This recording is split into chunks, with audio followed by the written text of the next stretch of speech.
Oh, wow. Action. There we go. Now it's recording. So whether or not people can see this live or not, it's going to record and we can show it afterwards. So I'm with Tom Rushton of the Montreal Training Centre PPO and formerly of Winskill Dolphins in UBC. Tom, you've been around quite a bit. You've coached some pretty high caliber athletes. And really what I'm trying to do on this community is trying to get some people to talk about the types of sets they've been able to do in the past successfully and what kind of sets they like to do and what the point of them is. So you've got one that you mentioned would be good to talk about? Yeah. I think so. I think it'll be good. Just trying to manipulate my different screens here. Yeah, you just want me to go ahead and just go run with this? Yeah, sure. Go ahead. Tell me what you got. Have a little, let me go here. Go this up. See if I can manage this Google Plus thing. So here's the main part of the set. It's right here. Perfect. You blow that up a little bit so we can see better? Jeez, you're pretty picky, hey? How's that? Much better. Okay, so here's the big point of the set, 10 fours. We'll even zoom in on that part. And the idea behind the set is that obviously it's a long set. You're going for a long time, but you want to manage your effort. The odd numbers are fast, but they're negative split, and the even ones are smooth, even split recovery style. So there's two things about the set. First, you end on an easy swim, so that means that after you do the last hard effort, you still have to keep going. And for some reason, that's a difficult teaching point for some of the athletes.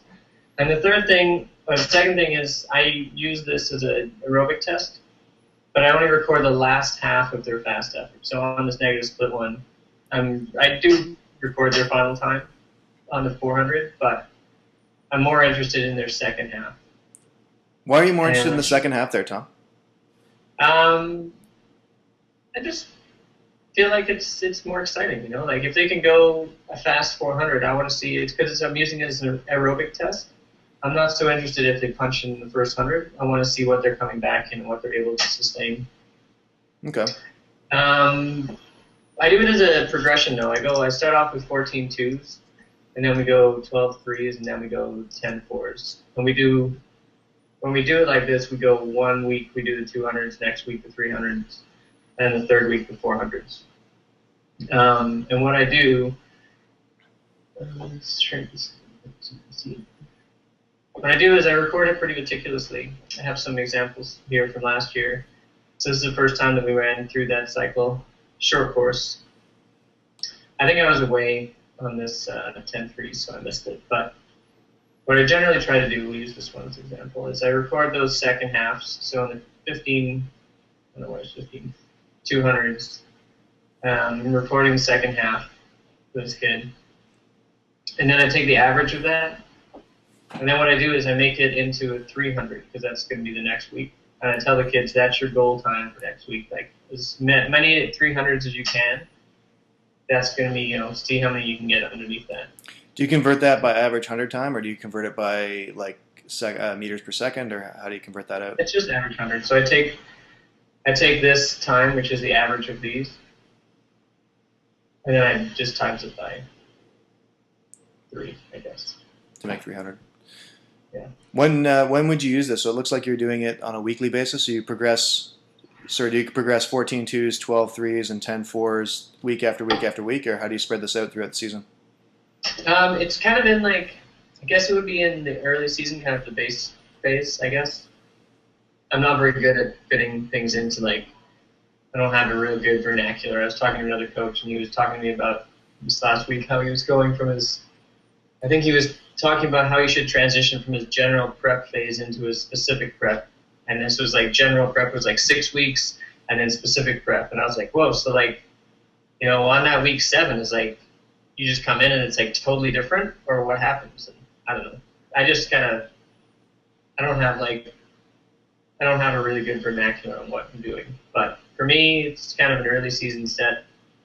Here we did it last year, late October, early November.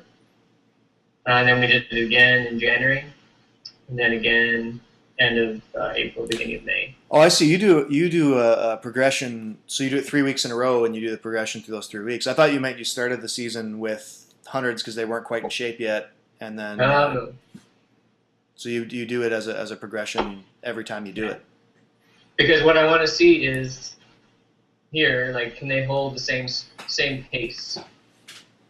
So I'm going to use this example for the second trial, which is in January, for this one kid.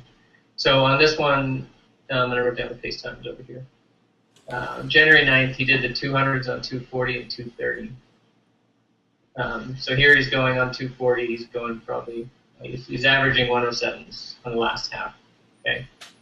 So I do my little math, and I tell him the next week he comes in, and I'm like, okay, your goal is to go basically under 321 on as many of these fast 300s as you can. So he's got to, if he's going under 321 in the negative split, he's got to come back under 140.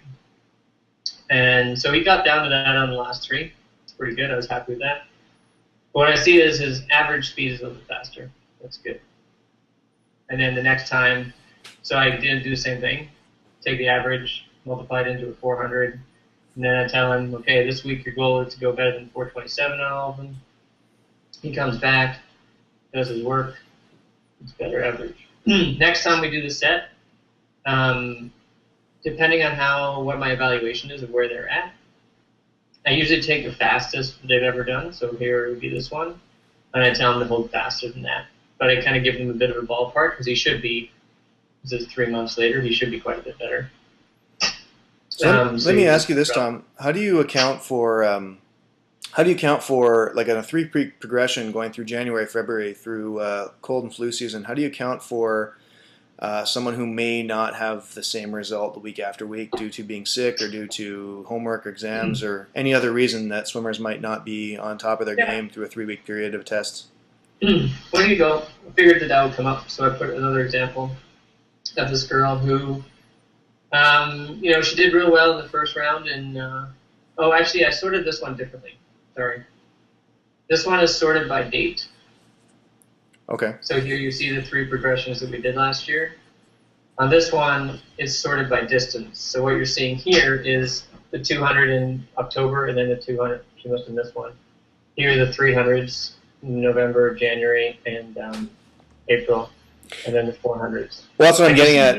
This is what I'm getting at for the test, though, right? Yeah. She clearly missed one of them. So how does that reflect into your collection data and what you're able to do with it? Well, it just means the whole season is ruined. Basically, I mean, any reason, any time she doesn't perform, it's probably because she missed that one session. You remind her of that meticulously, I'm sure. Yeah, every time. Whatever. Like they miss a day, what can you do? Yeah, true enough. It bugs me because my spreadsheet doesn't look as good, but it's not really the end of the world. Sometimes I do make them repeat. If they miss something and I feel like it's really if it's really important, I do make them make it up. I actually make you a nice little thing. I ripped this off my season plan, but you'll see if you look at the actual sheet, you'll see things like here. I did make this kid redo one. Oh, that's not very nice. So right here, he was there the 2 days before, but I didn't feel like he really put in a good effort. You'll see his goes down from 129 at the end of the 200 down to 114. He's doing backstroke all course on this one. Wow. So that's kind of shitty, and can I say that or anything? It's shitty. That's all right. You can use all the curse words you want. That's cool. Yeah, I have two sets of data from that because, seriously, you're going to go that slow, you're going to do it again. So do you work with sorry, go out, finish? Yeah, the other one is I have this guy here, he missed something, so he had to redo it because he was away or something like that. I don't know. So how do you this is the presentation sheet. I try to make it look good for you. Oh, you're so sweet. In reality, it doesn't look this good. You're a good man, Tom Rushton. Let me ask you about data collection. How do you do data collection on deck? Do you do it with paper and pen, or do you bring a laptop to the workouts? I'm a paper and pen, and I'm pretty good at collecting a lot of numbers. Last year I think I had maybe 6 swimmers. This year I have 9. So it's a bit easier for me than it is for a lot of coaches. Okay. But it's still like what I'm trying to get here is when I actually have the sheet, what I'm looking at, and like the girls here going on different pace times than the boys. So I've got 2 groups going.